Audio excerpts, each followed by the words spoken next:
Welcome to Your Financial Advocate with Greg DuPont from DuPont Wealth Solutions. As a practicing advisor and attorney, Greg teaches pre-retirees how to reduce debt and taxes and save with less risk so they have more spendable income and plan their way to a better life.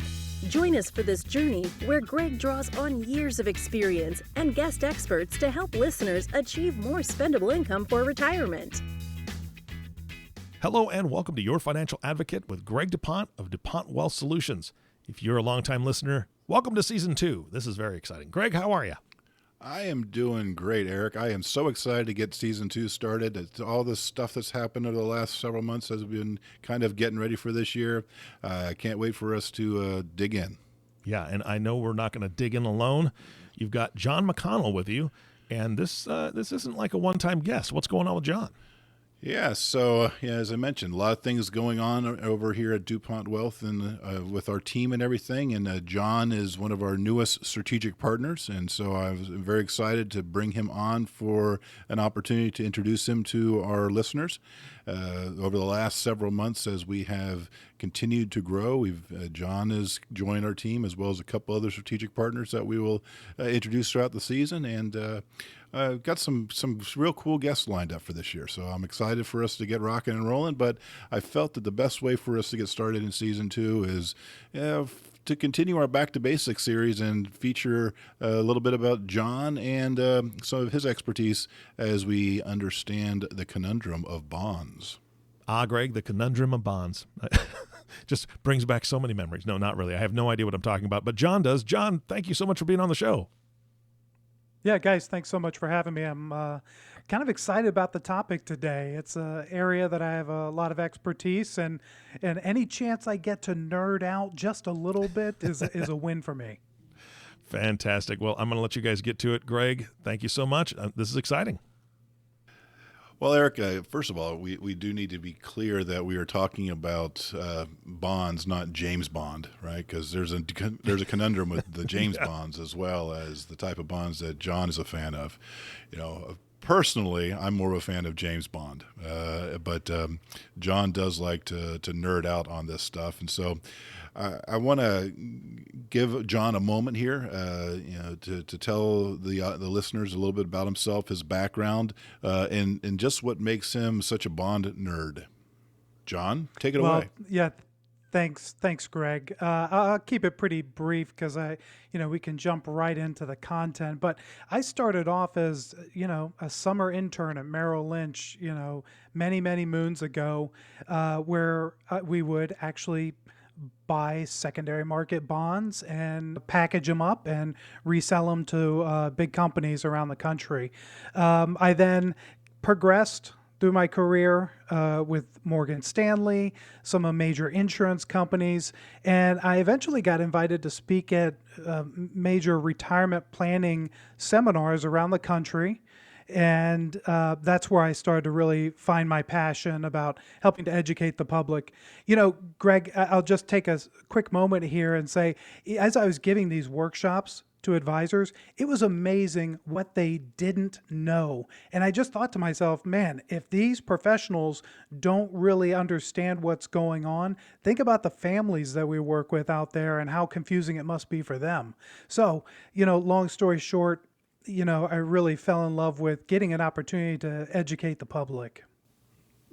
I, for many years, and to this day, right, that's why we have our partnership. I would not be one that says that I'm an expert in bond, but I know enough to be dangerous, and I know enough to know when I'm dangerous. Unfortunately, from what I have seen with many financial advisors out there, they don't know when they're being dangerous, do they? No. And you know what? Even today, more than ever, we've got, the listeners out there are trying to educate themselves because this is an entirely new environment for many of them. Just think about it. We didn't get taught by our parents on how to properly retire. It's not something we were taught in school. Most of our clients' parents and grandparents, they worked They turned 65, they got a gold watch and a cake, they went home and they watched TV for a few years and that was it. They had pensions, Social Security, and quite frankly, they didn't always live into their 90s and 100s like we can expect going forward today. So it's a new environment, and it's hopefully we can provide some education because a lot of the folks out there listening are just trying to learn what the heck is going on. So through our discussion here today, we're going to talk about bonds and bond funds and similar things. But you touch on a really important point, I think, and that is the game fundamentally changed for most of the people that we talk to. Went from defined benefit pensions to the 401k world where you are responsible for figuring out how you are going to live your life on your savings. And they have been hit by a double whammy, haven't they? Because we have come out of this long bull market in bonds, and we're heading into what many call a bear market in bonds. So when the people have saved, following the traditional route of a stock bond portfolio, they're now in a environment where the bond component is not protecting them like it used to, aren't they? You're absolutely right. And as we go through some of these specifics on how they work, I'm going to point out some areas of serious concern and why today and we're in a new environment. So let's get started by defining what we're talking about for the listener. So when we're talking about a bond, how would you define that for the listener?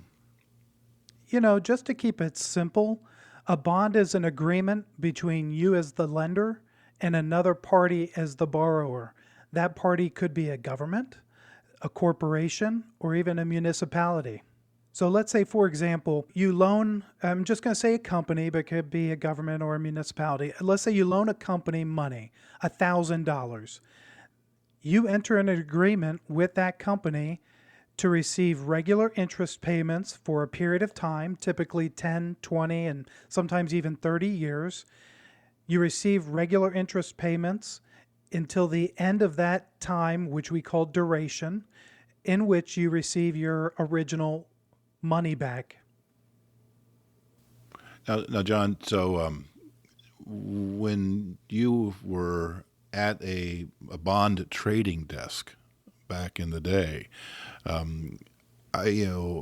my limited understanding of that, because I never was on a bond trading desk, but my limited understanding of that is bond trading desks are almost frantic, and there's the margin, the wild swings in value make that trading of a bond a very difficult thing when we're talking about moving from the scenario that you talked about where I've got a direct contract with the company and they're going to pay me the coupon rate, the interest rate, and pay me back my principal, and move that into a market-based instrument where different people are buying and selling and trading that bond. Can you relate to the listeners, just kind of what happens when you go from that simple I owe you and you're going to pay me type of relationship that you talked about with the company into something that is openly traded on the public market?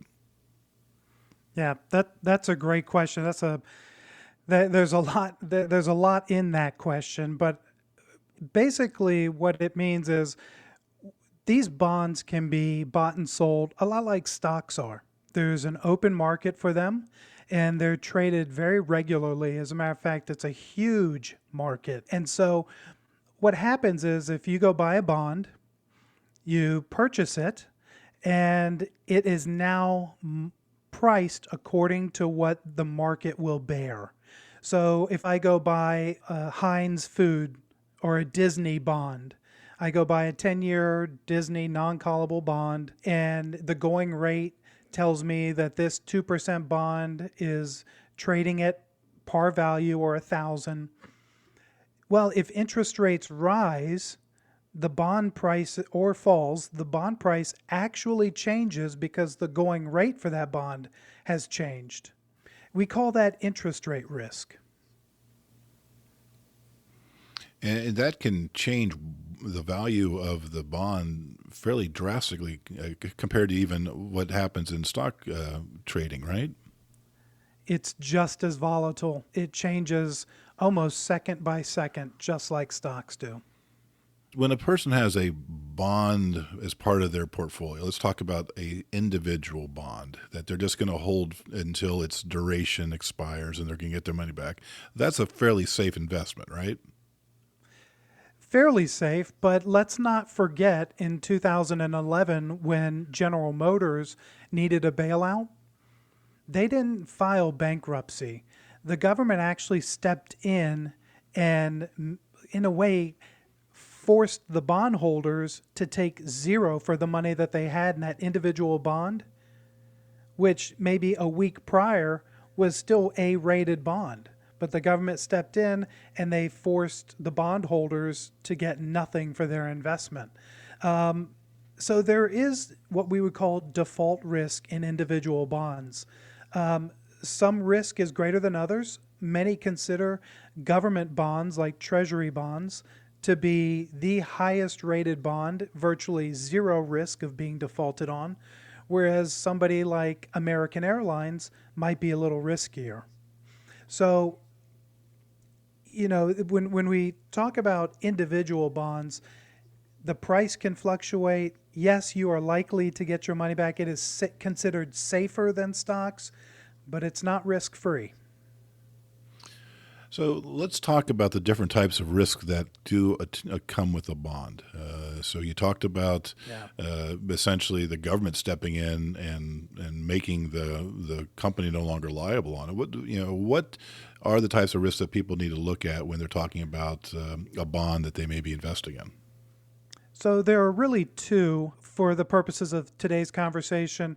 What we just talked about was considered default risk, where you can actually lose your capital because you're not getting the money back. But there's also something that's a little more nefarious, which is interest rate risk. And a lot of people aren't aware of really how that works. Greg, if I were to sell you a bond, let's say we sold you some of that Disney bond at 2%, and you said, okay, Disney, you pay me a 2% interest, and I'll give you $1,000 for 10 years. At the end of 10 years, I get my $1,000 back, but in the meantime, you're going to pay me this interest, right? Well, interest rates and bond price, imagine that old seesaw, right? You have interest rate on one side of the seesaw and prices on the other. When interest rates fall, prices go up. And that's what we've seen for the past 20 years, a constantly falling interest rate. However, some could argue that we might be at the bottom of, trend. If interest rates start rising, bond prices are going to start falling. So, Greg, in our example of that Disney bond, if you hold a 10-year Disney bond at 2% and tomorrow the interest rates go to 3%, do you think what you hold is more or less valuable than what the current rate is? If I can go get 3% somewhere else, it's worth less, right? Because why would I go only get 2% interest when I could go buy it from somebody else for 3%? So there's a little rule that we used to use. It's called the 10-1-10 rule. A 10-year duration bond with a 1% interest rate movement means a 10% price movement in the opposite direction. So that if you have that 10-year Disney bond that you bought for $1,000 and interest rates move up 1% tomorrow, the value of your bond is now worth about $900 or a 10% loss. So, John, let's just dig into that a little bit. So, the Fed has announced that they're going to be starting to raise interest rates. So, if I've got a portfolio right now that's got $1 million in it, and that's in the bond, and over the course of the next year and a half, the Fed increases the rates by 1%. I could stand to have a 10% loss in my portfolio potentially just because of that alone. Give or take, you're exactly right. So it's not a perfect system by any means, and I'm not suggesting that everybody who owns bonds is going to have a 10% loss when they raise rates. It's not a perfect system, but it's pretty accurate. Let me give you an example. If you go look, and the listeners can go look this up, it's ticker symbol AGG. That's the Barclays Aggregate Bond Index. You can go to Yahoo Finance and just plug in AGG.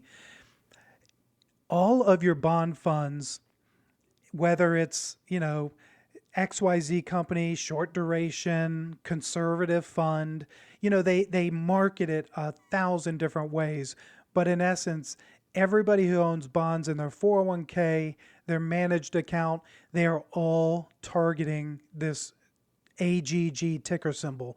That duration is about 8.5 years right now. So you could expect an 8.5% loss, give or take. And so what happens is, well, I think what the real problem is, and Greg, you hinted at this, what if I have $1 million portfolio and I'm 65 years old and my advisor says I'm fairly conservative? I know, as somebody who's been doing this long enough, that triggers in my mind that $1 million portfolio that's quote unquote conservative probably has about 75% of their money in bonds. The current interest rate on the bond funds that are typically held in a retirement account are about 2%.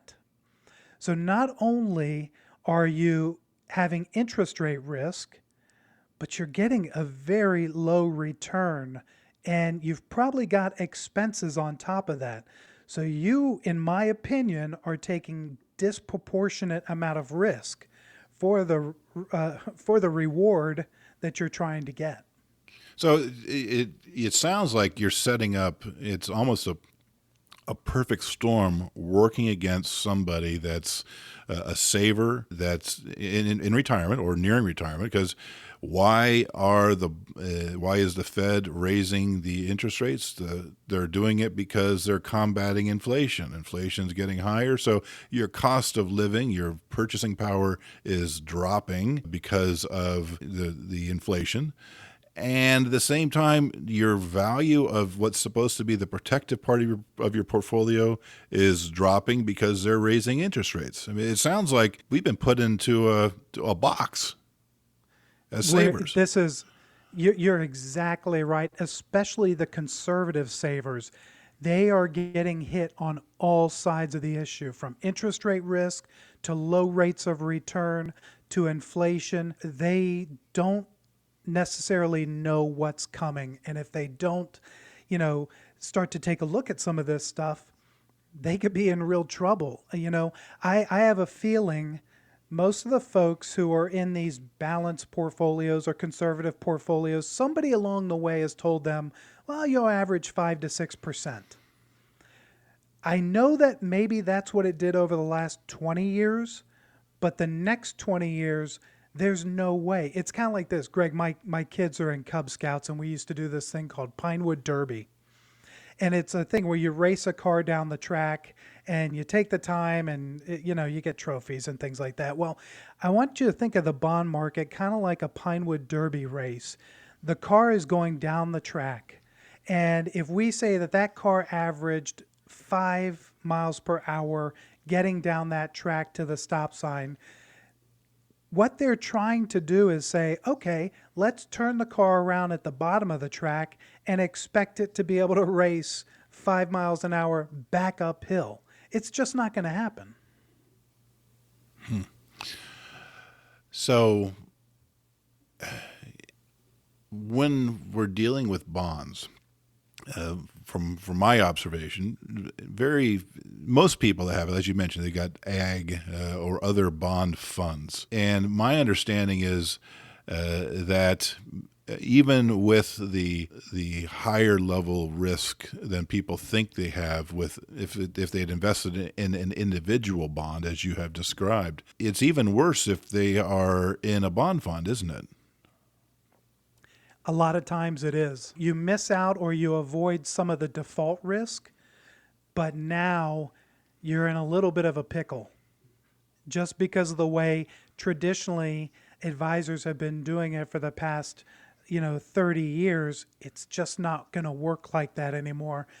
I will add one thing is that, it's not all bad. I don't want to be the guy who's saying that the sky is falling.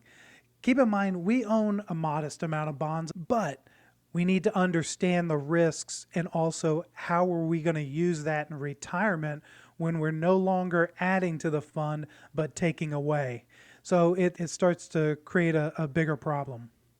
Yeah, because many times that people have the spot in their portfolio that they are thinking is going to be for their income for the near term in bond because that is quote unquote safe and fixed income, right? And from what you're explaining to us is, let's say again, that $100,000 under that 10-1-1 rule, if you had set aside $100,000 in a fixed income fund thinking that that was going to be your $100,000 for the next year to live off of, and you're pulling it out, you're fighting a losing battle. Yeah, it creates that sequence of returns risk, not to throw too much out there in one sitting here, but it's like a domino. One thing leads to another. Interest rate risk. Then we have sequence of returns risk. Then we start to wonder, well, gosh, can I even make it through retirement with any type of certainty? And a lot of the families that are trying to learn about this are probably sitting there thinking like, man, I just don't know. So there's, with regard to bond funds, just to kind of put a bow on that before we move on to a bond ETF, with bond funds, so it does give us some pooling to protect from that individual company risk, right? That's right. But that comes at a cost, the cost of people like you back when you were on the bond desk. Well, yes, there's certainly administrative costs, and I'm so glad you talked about costs because this will lead in perfectly to the ETF thing, which is my favorite. I love ETFs, but these bond funds not only come with low rates of return, interest rate risk, but a lot of time costs that the clients aren't always fully aware of that are built into the bond fund. So I will tell you, and I know you were going to get to this, but I'm going to jump ahead because this is really one of the things I'm passionate about in the practice is this ETF, exchange traded fund. So if anybody's listening, wants to go look that up, just type in Google ETF or exchange traded fund. These in essence are the new and improved mutual funds with virtually no cost whatsoever. And it turns out that the math tells us that they actually perform a little bit better than mutual funds, cost aside. And so what we've done, at least in our portfolio, is when we have to hold bonds or when it makes sense for the individual client, we'll go out and get ETFs, and we can then go strategically find a variety of bonds that we like, pool the risk so that we lessen the default risk, and then we can go out and be strategic. For example, one of the things that we like are floating rate bonds. That allows us to maybe get a little lower rate of return, but the rate floats with the Federal Reserve targeting their interest rate.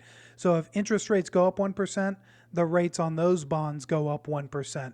So we get a little bit less risk we get a little bit less interest rate risk with some floating rate debt, and we can be a little more strategic with these ETFs. Well, I'm going to have you go in a lot more detail with those floating rate bonds and some of the other alternatives when we get to episode 2 of this.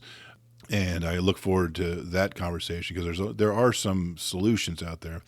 Before we wrap this episode up, I want to ask you just kind of going back to that I'm going to lose 10% this year type of concern. And the fact that, bonds are neither good nor bad. It's just how are they being used in your portfolio, and are you being properly advised on it? Because as you mentioned, that phrase duration, I'm sure that if you had some money that you wanted to take out this year, maybe the floating rate bond would be an appropriate thing. But the takeaway for the consumer has to be that this is not set and forget. That's what I believe is one of the great lies of Wall Street as it comes to being safe about your money. You've got they want you to hey, just hang in there, right? Just hang in there. Yeah. And with bonds, where we are right now, that incredible risk level that people don't understand that they have in their portfolio with what they're told is their safe money solution. So as we wrap up here, Eric, you've been quiet in the corner. I think we might have given you a Guinness, and so you've just been quietly sipping away over there. It's hard to get a word in edgewise with us sometimes. I'm just curious, as you were hearing John talk about, the way that bonds are used in portfolios and how they act in reality. Just curious if you had any questions or concerns before we wrap up and go into our next episode, which will deal with some of the solutions out there. But I want to make sure that, at least from your perspective, that there weren't any questions dangling out there. Well, first thing is, thank you so much for the Guinness. I should have told you I already had 2 with me already, but that's fine. You can't have too much of that. Here's the thing. There is so much to unpack, right? The problem is that it seems a little overwhelming. And I know that you guys are the professionals. John, obviously you're very, very passionate about this. But how does one even start to figure out what they've got, what's best? I mean, really, it's overwhelming.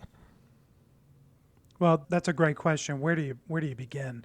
So what I would suggest is take a look at your statements first. Try to identify if you've been put in or if you've selected conservative, moderate, or aggressive. The more conservative you are, the higher percentage of bonds you hold. Mm-hmm. The more aggressive you are, the more stocks you hold. So as you get older, we've always been told to be more conservative. So I would say that anybody over the age of 55 needs to take a look at their statements and find out how they're positioned just based on those 3 criteria: conservative, moderate, or aggressive. If you're conservative or moderate, probably give us a call so that we can start to take a look and start the education process around it. Gotcha. Well, that's a really good point. And the fact that the next episode is more solution-oriented, I'm really looking forward to it. But between now and then, if people don't want to wait for those solutions and they do want to reach out, what's the best way to get a hold of you guys? So the best way for somebody to reach out to us is to, first of all, check my website, DuPont Wealth Solutions, and you can shoot a message over to me, Greg at DuPont Wealth. John, if you want to go ahead and tell them your information, how they can get a hold of you as well. Yeah, just johnknowsretirement.com. That seems pretty simple to me. All right. Gentlemen, I appreciate your time today. Always a pleasure, Greg. I'm so excited that John is part of the show. And of course, we want to thank you, the listening audience, for joining us. Thank you so much for tuning in and listening to Your Financial Advocate with Greg DuPont. If you have not subscribed to the podcast yet, please click the subscribe now button below. This way, when Greg comes out with a new podcast, it'll show up directly on your listening device. This makes it really easy to share these podcasts with your friends and family. Again, thank you so much for listening today. For everyone at DuPont Wealth Solutions, this is Eric Johnson reminding you to live your best day every day. And we'll see you next time. Thank you for listening to Your Financial Advocate. Click the subscribe button below to be notified when new episodes become available. The information covered and posted represents the views and opinions of the guest and does not necessarily represent the views or opinions of DuPont Wealth Solutions. The content has been made available for informational and educational purposes only. The content is not intended to be a substitute for professional investing advice. Always seek the advice of your financial advisor or other qualified financial service provider with any questions you may have regarding your investment planning.